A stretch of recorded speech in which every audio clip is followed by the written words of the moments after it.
నూలు నూలులో శతాబ్దాల గౌరవం, పట్టు పరంపరకు ప్రతీక, సంప్రదాయానికి శాశ్వత చిరునామా సఖీ.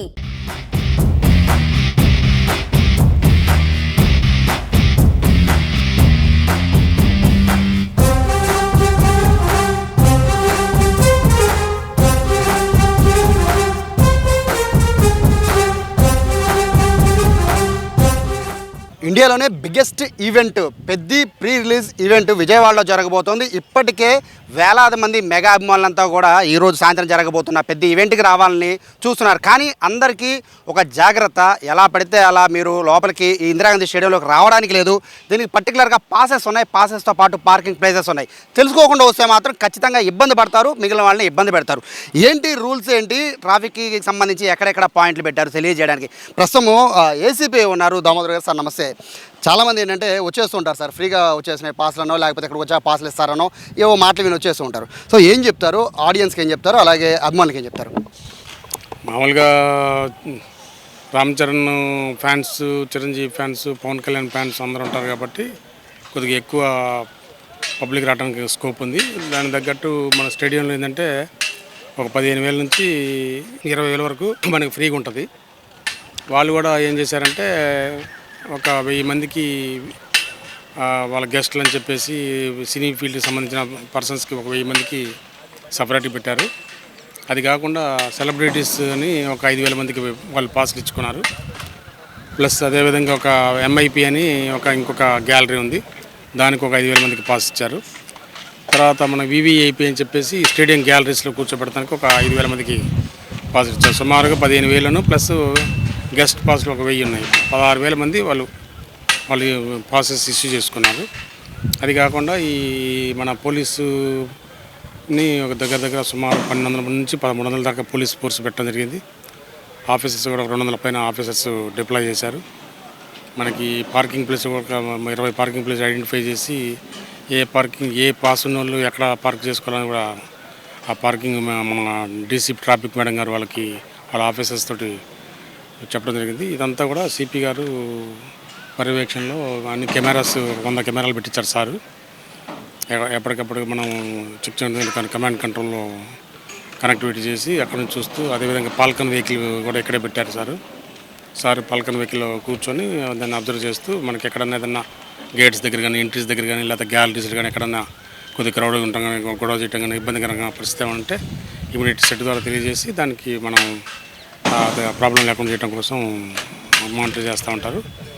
అదేవిధంగా మనకి డ్రోన్స్ కూడా పెట్టారు సార్.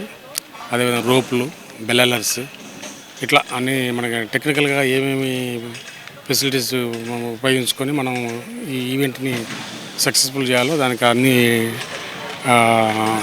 రకాలుగా సార్ ఇచ్చిన ఇన్స్ట్రక్షన్స్ మీద ఆల్ ఆఫీసర్స్ దాని మీద వర్క్ చేస్తూ ఈవెంట్ని సక్సెస్ఫుల్ చేయడానికి మా పోలీస్ తరఫున అందరం కష్టపడి పనిచేస్తాం. యాక్చువల్గా ఇంత పెద్ద ఈవెంట్ జరగడం విజయవాడలో అంటే ఈ మధ్యకాలంలో ఇదే పెద్ద సార్, చాలా పెద్ద ఈవెంట్. ఎందుకంటే మీరు అనుకున్న క్రౌడ్ కన్నా ఎక్కువ రావచ్చు అనేది జరుగుతున్నాయి. సో ఒకవేళ క్రౌడ్ వచ్చే పరిస్థితి ఉంటే మీరేం చెప్తారు? పాసెస్ ఉన్న వాళ్ళేనా, లేకపోతే ఇక్కడికి ఏమైనా ఇన్ఫ్లుయెన్స్ అని, లేకపోతే వాళ్ళు తెలిసి వీళ్ళు తెలిసి వచ్చేవాళ్ళు చాలామంది ఉంటారు, మిగతా వాళ్ళందరికీ కూడా ఇబ్బంది, వాళ్ళకి ఏం చెప్తారు? మ్యాక్సిమం 15 సంవత్సరాల పిల్లల్ని తీసుకురావద్దని చెప్పడం జరిగింది. అదేవిధంగా 50 years పైన ఉన్న ఓల్డ్ ఏజ్ పీపుల్ కూడా రావద్దని చెప్పడం జరుగుతుంది. మెయిన్గా ఏంటంటే మన ఈవెంట్ మన 1,400 మంది కానిస్టేబుల్స్ కాకుండా వాళ్ళు ఒక 200 మంది బౌన్సర్స్ని, అదేవిధంగా రామ్ చరణ్ ఫ్యాన్స్ వాళ్ళని ఒక 200 మందిని మనకి పోలీస్ సపోర్ట్గా వాళ్ళు ఇస్తామని చెప్పారు.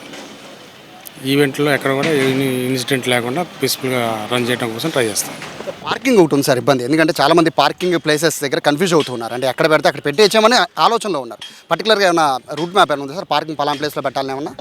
వాళ్ళు parking madam DCP traffic madam గారు క్యూఆర్ కోడ్ ఇచ్చేసి ఈ పాస్ వాళ్ళు ఇక్కడికి వెళ్ళాలా, ఈ పాస్ వాళ్ళకి ఇక్కడ పార్కింగ్ ప్లేసు, ఈ 2 వీలర్స్ ఇక్కడ పెట్టుకోవాలా, ఈ విఐపి గెస్ట్లు ఇక్కడ పెట్టుకోవాలా అని వాళ్ళు క్లియర్గా చెప్పడం జరిగింది. దాని ప్రకారం బందోబస్తు వాళ్ళు కూడా ట్రాఫిక్ వాళ్ళు కూడా పెట్టుకున్నారు.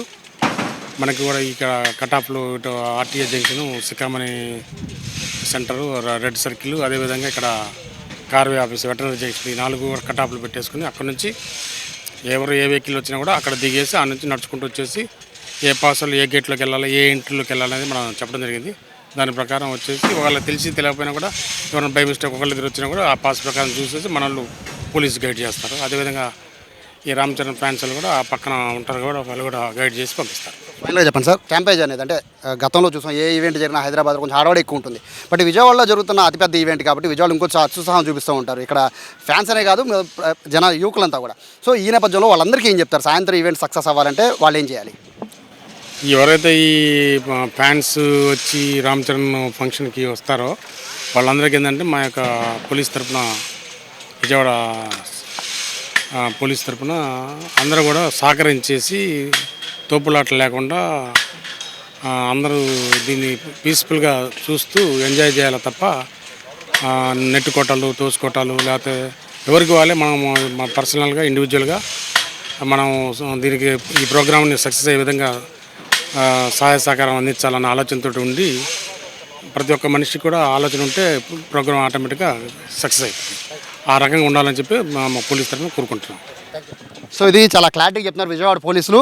పాస్ ఉంటే తప్ప ఎవరు కూడా స్టేడియంలోకి అడుగు పెట్టొద్దని చెప్తున్నారు. పాస్ లేకపోతే మాత్రం వెనక్కి పంపించేస్తూ ఉంటారు. కానీ వచ్చే వాళ్ళకి ఇబ్బంది కలగకుండా ఉండాలంటే పాస్ ఉంటేనే రమ్మన్నారు. దాదాపుకి ఇప్పటికే వివిఐపి, ఎంవిఐపి, సెలబ్రిటీ అని పాసెస్ ఉన్నాయి కాబట్టి అవి ఉంటేనే లోపలికి రావాల్సిన పరిస్థితి ఉంటుంది. ఇప్పటికే ట్రాఫిక్ సంబంధించిన డైవర్షన్ కూడా చేశారు. మండే కావడంతో హెవీ ట్రాఫిక్ విజయవాడ ఉంటుంది. బట్ ట్రాఫిక్ డైవర్షన్స్ చేసేశారు. ఇప్పుడు ఈవెంట్కి వచ్చే దాదాపుగా ఒక 30,000 మంది ఈవెంట్కి వచ్చే అవకాశం పాస్ల వరకు ఉన్నాయి కాబట్టి వాళ్ళ వరకు కూడా ట్రాఫిక్కి సంబంధించి ఎక్కడెక్కడ పాయింట్లు ఉన్నాయో అనేది కూడా ఇప్పటికే సెట్ చేశాం కాబట్టి టికెట్ల మీద QR కోడ్ ఉంటుంది. దాని మీద మీరు స్కాన్ చేస్తే మీ పార్కింగ్ ప్లేస్ అక్కడ ఉంటుందని కూడా విజయవాడ పోలీసులు చెప్తున్న నేపథ్యంలో క్లారిటీగా ఒకటి చెప్తున్నారు, పాస్ ఉంటే మాత్రమే లోపలికి రండి, లేదంటే మాత్రం లోపలికి అలౌ చేయమని చెప్పి విజయవాడ పోలీసులు తెలియజేస్తున్నారు. కెమెరా పర్సన్ వినయ్తో Sai, Suman TV, Vijayawada Indira Gandhi municipal stadium నుంచి.